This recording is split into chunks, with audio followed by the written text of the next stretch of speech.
this election result still raises doubts and controversies.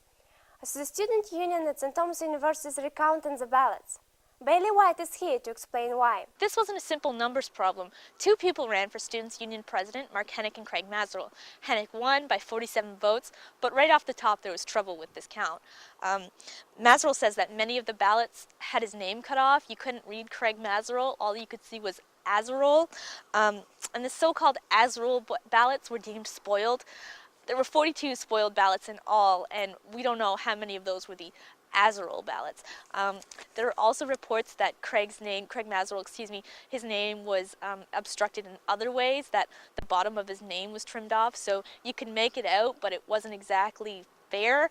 And basically, he just wanted to know if that gave Hennick an unfair advantage. So what are the recount results? Well, the recount happened on Friday, and Hennick is still the winner. The chief returning officer, Ryan Baxter, went back and they counted all the ballots again. This time they counted the Azarol ballots, and there was only 18 spoiled ballots overall. 14 of those were either spoiled because neither or both candidates were selected, and four were lost in the process of counting somehow. That's not been clear to us. What we do know is that Hennick still had a 44-vote lead, so he's the president. Back to you.